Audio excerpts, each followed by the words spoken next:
Salut à tous, je suis Julie, kinésithérapeute et pratiquante de streetlifting. J'ai actuellement le record du monde squat en streetlifting dans ma catégorie. Et aujourd'hui, je vais te partager ma routine d'échauffement squat pour réussir à performer sur ton squat.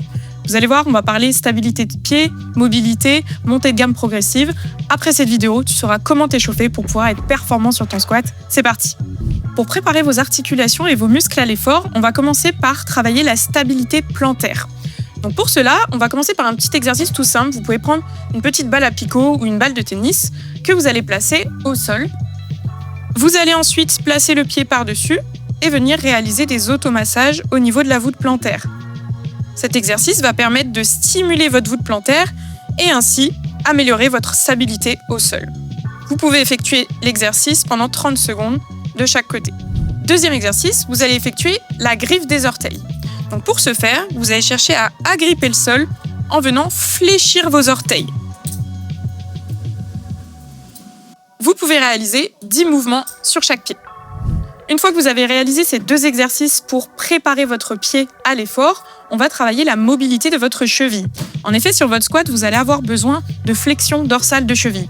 Pour cela, on va venir l'échauffer pour qu'elle soit mieux préparée, que vous arriviez à plus descendre sur votre squat. Pour cela, vous allez pouvoir prendre une bande élastique, comme ceci, et vous allez venir la placer au niveau du cou du pied. Avancez le pied de sorte à ce que l'élastique tracte votre pied vers l'arrière.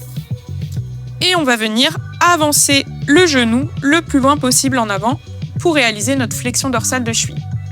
Il faut veiller à garder le pied tout en contact avec le sol, surtout au niveau du talon qui a tendance à décoller. Et on va chercher le plus loin possible. Vous pouvez effectuer une dizaine de mouvements sur chaque cheville. Et vous verrez qu'en travaillant votre mobilité de cheville, vous aurez une meilleure amplitude sur votre squat, ce qui vous permettra de mieux respecter les standards de compétition. On va ensuite pouvoir passer à la mobilité de hanche. Là aussi, votre mobilité de hanche sera importante sur votre squat, puisque pour descendre sur votre squat, vous allez avoir besoin d'une mobilité en flexion et en rotation interne de hanche. On va donc commencer par un exercice qui va pouvoir travailler cette flexion de hanche, mais également travailler l'ouverture entre la jambe avant et arrière. Pour cela, on va effectuer des fentes jambes tendues. Vous allez donc chercher le plus gros écart possible entre votre jambe avant et arrière.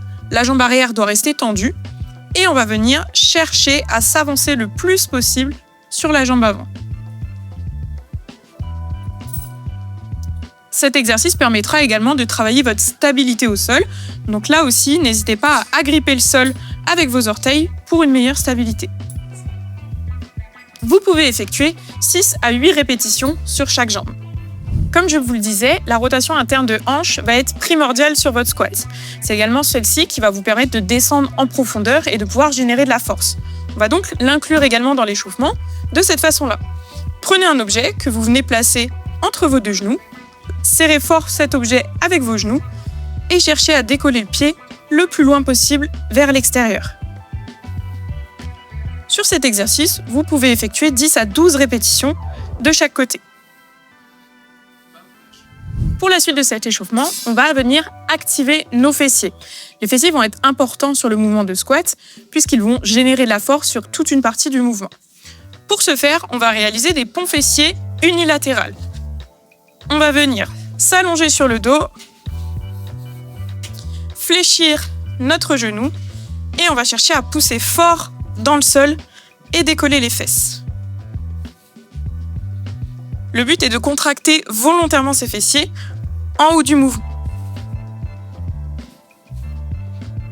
Vous pouvez effectuer 8 à 10 répétitions sur chaque jambe. Une étape importante de votre échauffement pour votre routine squat va être l'échauffement du bas du dos. Je sais que vous êtes nombreux à avoir des douleurs au niveau du dos sur votre squat, donc ne manquez pas ces deux exercices qui vont être super importants pour le préparer à l'effort. Le premier exercice s'appelle le Jefferson Curl. Pour ce faire, vous allez prendre une faible charge. Commencez vraiment par une charge légère si vous n'avez pas l'habitude de cet exercice et vous pourrez augmenter progressivement. Pour vous montrer, moi j'ai pris 5 kg. Donc vous allez pouvoir commencer à enrouler la tête, enrouler les épaules et enrouler vertèbre par vertèbre en cherchant à descendre le plus loin possible. Une fois que vous arrivez au maximum de votre descente, vous allez pouvoir faire machine arrière et redérouler tout doucement en remontant vers le haut. Vous pouvez effectuer 8 à 10 répétitions de cet exercice. Pour le second exercice, on va venir travailler son extension lombaire. Pour ce faire, on va venir s'allonger sur le ventre, placer ses mains au sol et on va s'aider de ses mains pour venir décoller le buste du sol. Il va falloir chercher à garder le bassin le plus proche possible du sol pendant le déroulé du mouvement. Sur cet exercice, vous pouvez effectuer 10 répétitions. Avec cette première partie, vos muscles et vos articulations sont prêts pour pouvoir réaliser le squat. On passe donc à la montée de gamme. La montée de gamme va être une étape essentielle pour préparer votre système nerveux à supporter des charges lourdes sur votre squat. On va donc commencer par quelques répétitions avec une barre à vide. Vous allez pouvoir effectuer 8 à 10 répétitions sur cette barre à vide et progressivement, on va venir augmenter la charge. Après cette montée de gamme à vide, vous allez pouvoir commencer à charger progressivement. Ajoutez 20 à 30% de votre charge de travail sur chaque série à effectuer lors de votre montée de gamme. Le nombre de barres de chauffe avant vos séries de travail est très individuel. Néanmoins, je vous recommande d'en effectuer 3 à 5 maximum pour pouvoir être suffisamment préparé à l'effort sans trop vous fatiguer avant vos séries de travail. Par exemple, si dans votre programmation, vous allez travailler avec une charge de travail à 75% de votre max, je vous recommande pour la première série d'effectuer 8 répétitions à 40% de votre charge maximale. Sur la deuxième série, d'effectuer 5 répétitions à 60% de votre charge maximale et une troisième série à 70% de votre charge maximale.